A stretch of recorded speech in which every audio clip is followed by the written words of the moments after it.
on May 5th of 1999, I was diagnosed by Dr. Appel as having ALS.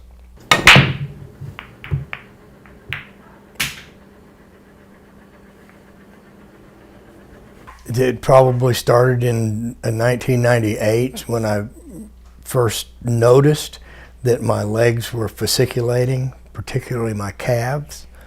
And as time went on, I started becoming more concerned about it. The fasciculations had gotten to the point where when I was sitting down, my pants would be moving around because my calves were jumping so much.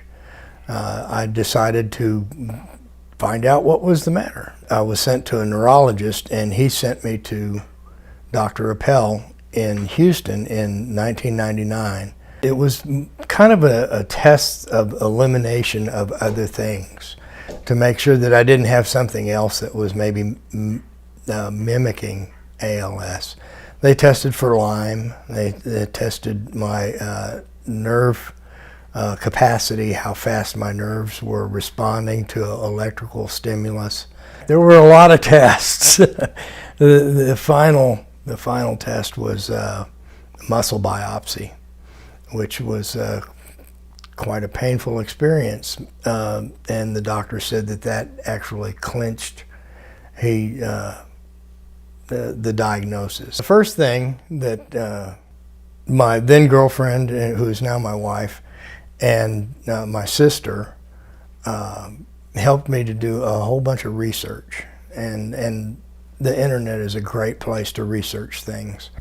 So I looked into a whole lot of things. I expanded on the protocol that Dr. Appel started with high doses of vitamin C.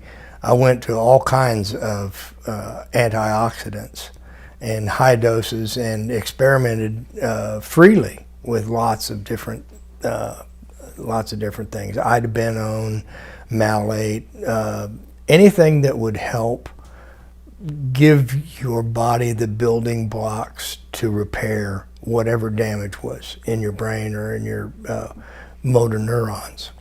I take a lot of vitamins. I take probably 8, 10, 12 a day now of various types. I change up what I'm taking based on how I feel. Previously, I took mountains of vitamins. I was just 30 or 40 a day. It was very expensive. The reason I take less now, I think, is because I'm detoxified or somewhat, or less toxic than I was. Detoxification is real important. You know, chelation and experimenting with things that clean you out, because if your intestines aren't working properly, then you're not absorbing things the way you should. If you are taking 100 milligrams of one thing and you're not absorbing it, then it's not doing you any good. You don't need to take 4,000 milligrams of something if you can absorb it well.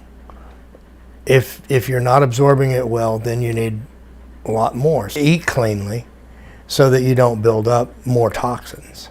I learned to read labels. I learned to stay away from MSG and sugar substitutes and all of the things that they're putting in food that is not good for you. Tell me a little bit about the ALS clinic that you went to. In the ALS clinics, you kind of immerse yourself in a world of the disease. Early on, it was shell shock.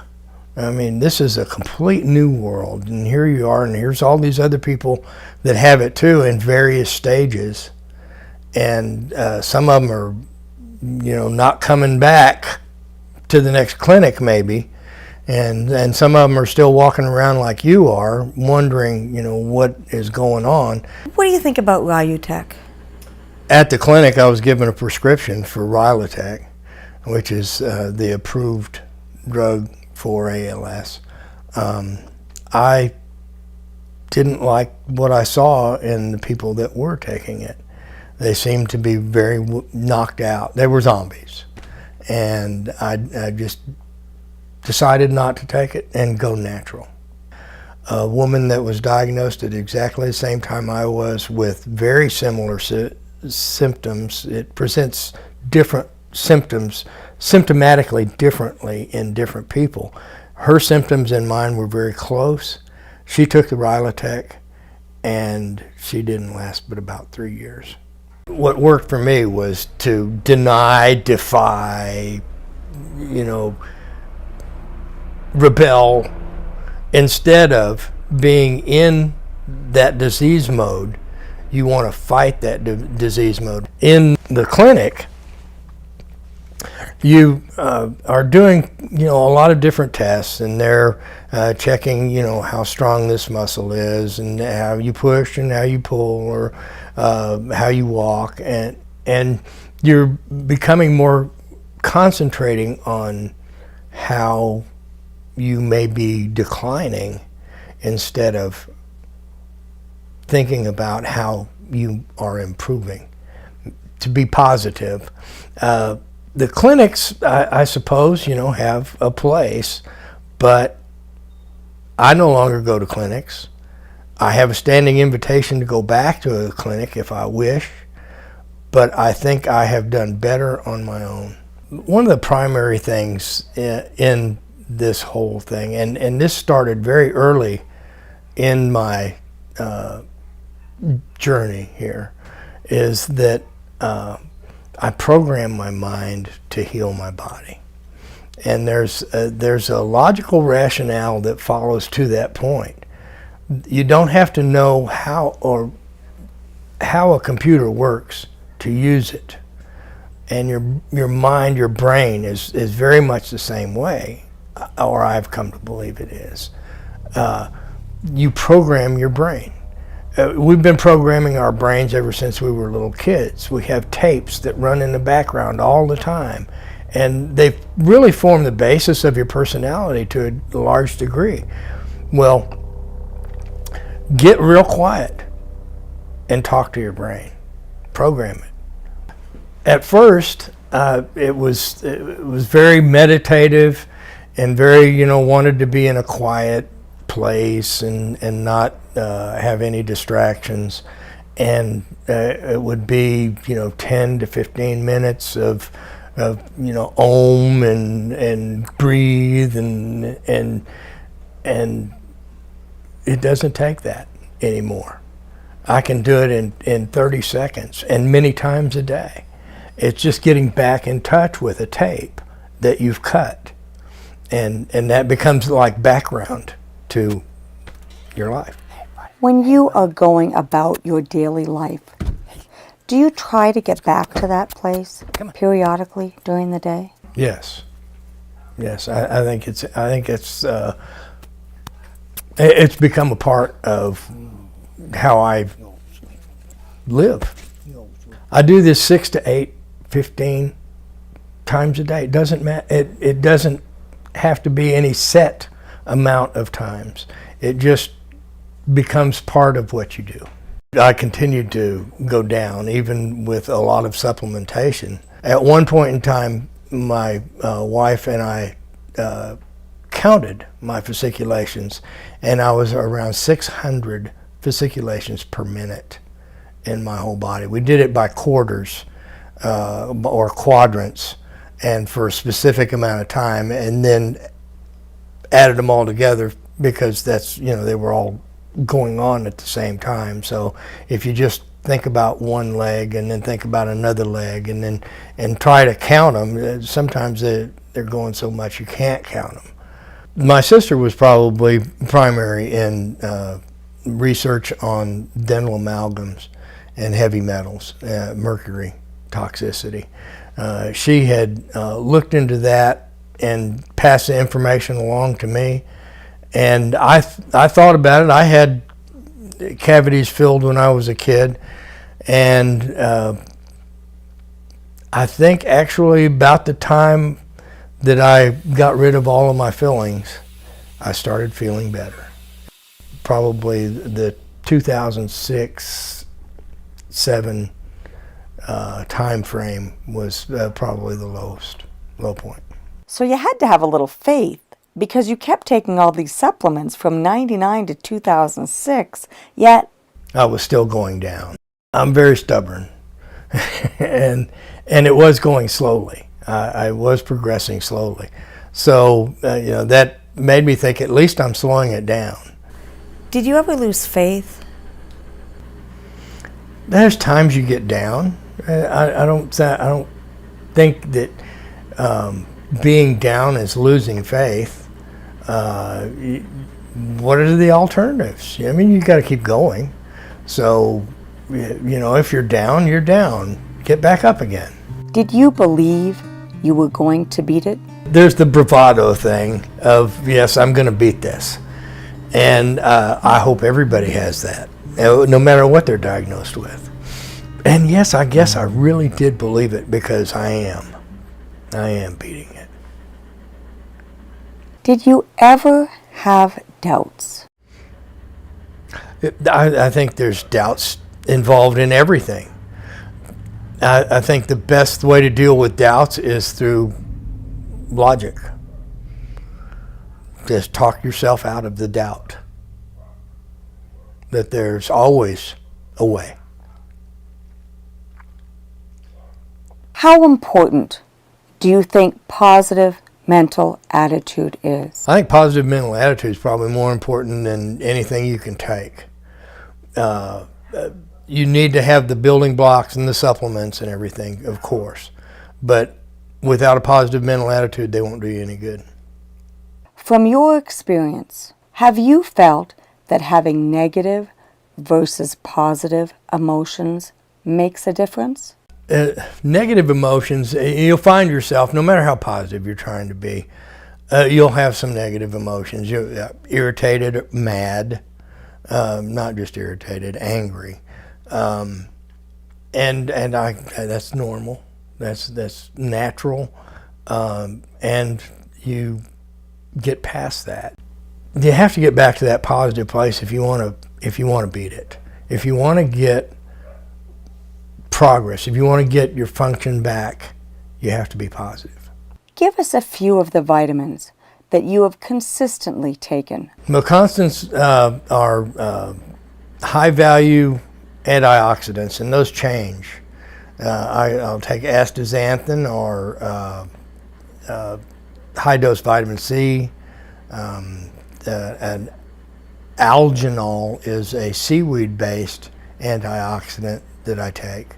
I take magnesium every day. I've tried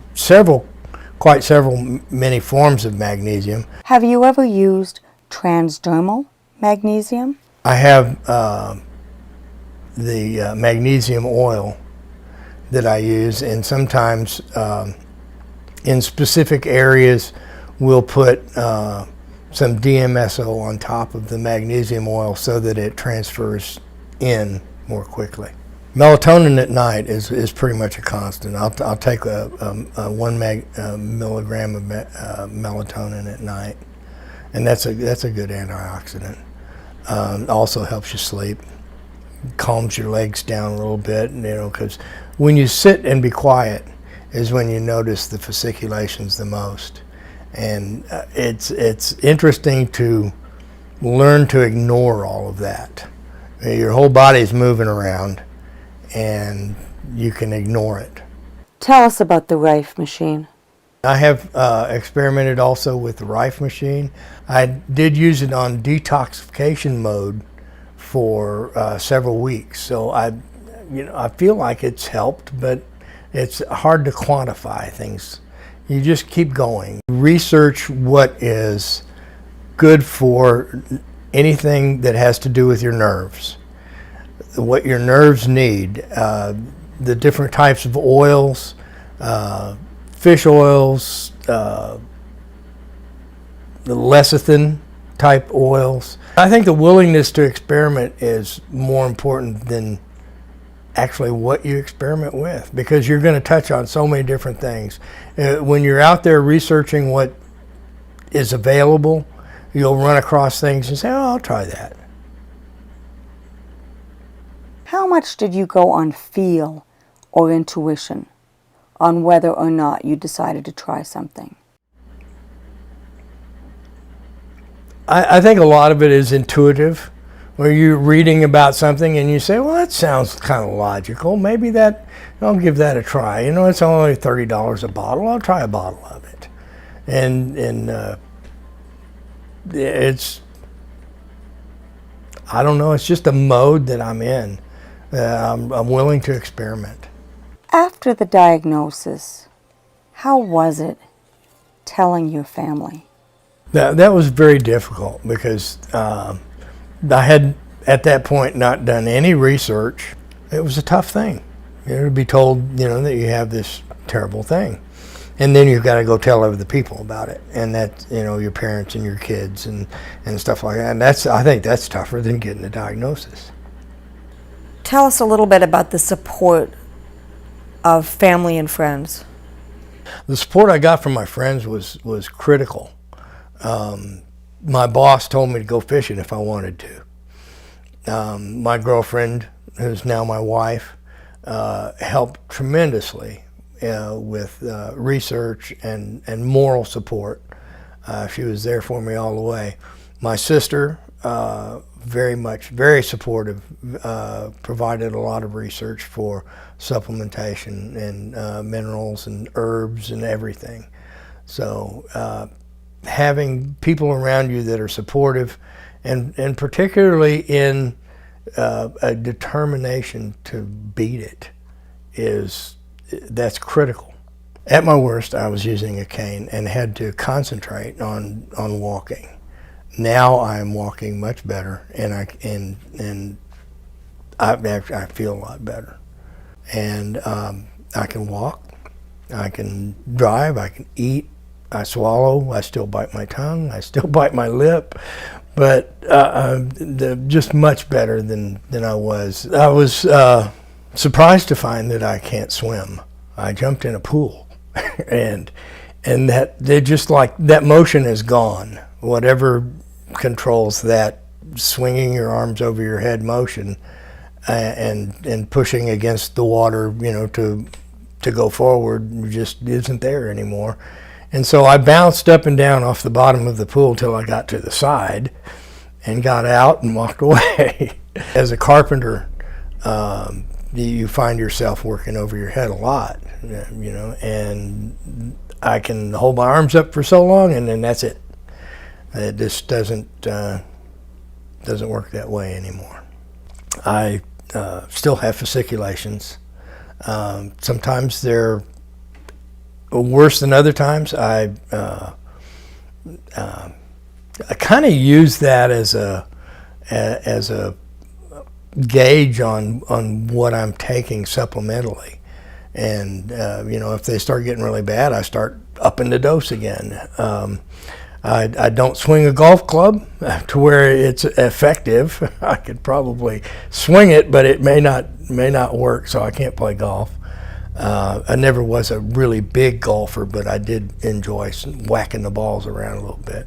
I still have some holes or channels in my muscles, in my forearms, and in my shoulder, and in the back of my calf that I've noticed, and some places, like in a thigh right here, there's a little place, looks like something's missing maybe. I never had severe muscle wasting. I have muscle tension, I guess. I'm not sure what you would call it. It's where strings within muscle groups have tightened to the point where it's almost like a guitar string or something in there. It just doesn't ever relax. I still have the emotional instability that comes with this disease. I don't necessarily see that as a bad thing. It's embarrassing sometimes, but I just tend to be emotional. Where would you be if you hadn't done all of these things? I'm not sure that I'd even be here if I had not done the aggressive supplementation and experimentation and positive mental imaging and brain programming that I did. Tell us about your quality of life right now. My quality of life right now is very good. I enjoy working in the shop. I play guitar, I enjoy that, and I actually make a conscious effort to enjoy life at whatever I'm doing, whether it's just listening to the wind in the trees or out in the garden or just whatever I'm doing. I just try to enjoy it. What advice would you give to neurologists?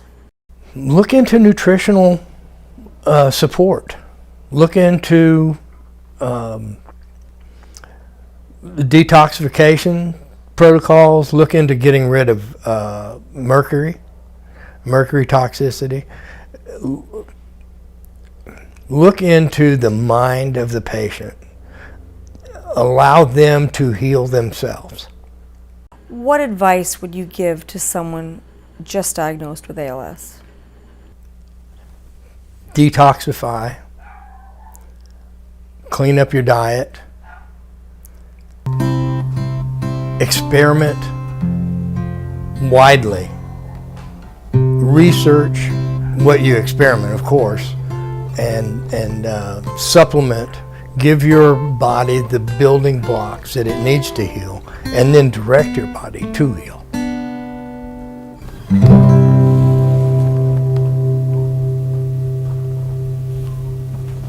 Can you sit alone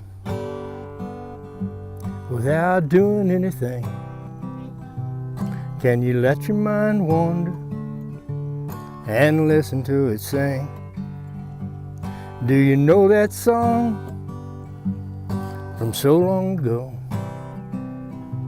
Do you remember the words or even how it goes? Well, it was something about a warm summer night, and it was something about the time of our life, and it was something about a dream, and something about a scheme, and it was something about how it all turns out just like it was meant to be. So I sit alone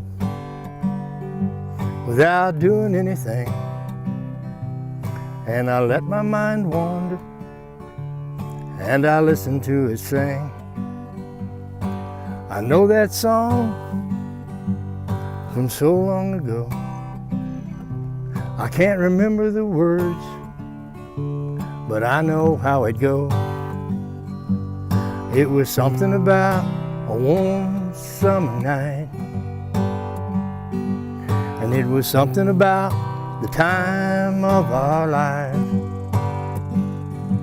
and it was something about a dream, and something about a scheme, and it was something about how it all turns out just like it was meant to be.